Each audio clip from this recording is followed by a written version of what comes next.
Do you ever notice how sometimes Netflix just think it knows you? It's constantly pushing something at you. It's probably something that they've had a hand in producing, but every time you log onto the service, boom, there it is, the movie. You will love this, 96% match. Oh, this is for you.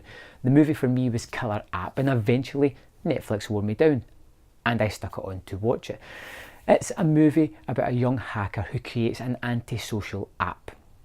She is going for a kind of internship at this Google-like company, along with several other combatants, for lack of a better word. These people are going to put themselves against each other to see who can get this coveted position. Now, this big Google-like company happens to be staffed by this guy Springer. He is the head of the company. He seems to be one of the only few people that populate this massive building, along with his assistant. They do say that it's a fully automated building and it's not up and running yet, but still, to have only these two people and all the interns in the entire building just seems a little bit odd. But I'm going to go with it. Jessie is our main protagonist, and it turns out that she happens to be Springer's illegitimate daughter, or one that he never owned up to actually having. Nobody asked for a paternity test here, and it's never mentioned that.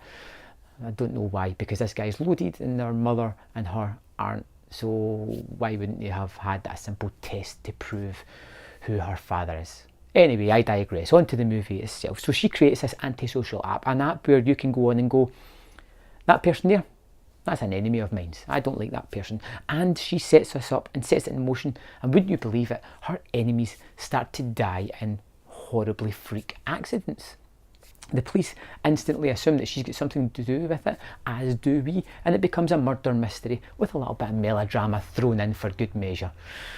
This is a high-tech science fiction thriller without the thrills. It's a murder mystery where you just cannot solve the mystery. The movie misleads you. It takes away vital information that would allow you to solve this mystery. So when the reveal comes, rather than getting that big, aha, wow, what a reveal, you're like, you can't do that. You can't give us misinformation without the chance of uncovering the true information. It feels wrong. It feels very misleading, and it just leaves a little bit of a sour taste in your mouth at the end of it as well. The production values are low. That is a low budget movie, but things just seem to be bland. They are clear painted walls, it's clear clinical fixtures. I think it's supposed to be high-tech cleanliness, but it just comes across as poor set design.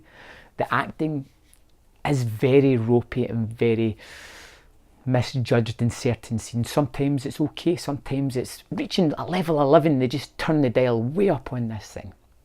It's a movie that Netflix got completely wrong. I did not like this. You got it wrong. I gave it the big thumbs down when I watched it. I found so many things that I just didn't like about it. The story plotline didn't come together. The actual story just wasn't that interesting. You couldn't solve the murder mystery. Loses points for that. The acting was atrocious. The ending is just rubbish, for lack of a better word. I didn't have any fun with Killer App, or as it's otherwise known, Antisocial App. I think it could have been easily forgotten. If Netflix hadn't pushed it, I wouldn't have checked this out, and I would have been probably happier with my life at this exact moment. Still, I did watch it. I didn't get anything out of it, and I gave Killer App 1.5 out of 5 because I'm generous like that. Have you seen the movie? Let me know in the comment box below what you liked about it, what you didn't like about it. We'll have a little discussion and a chit chat and see if you can change my mind on this movie, or see if you can just put the final nail in the coffin. So thanks for watching, and I'll see you next time on Man vs Film.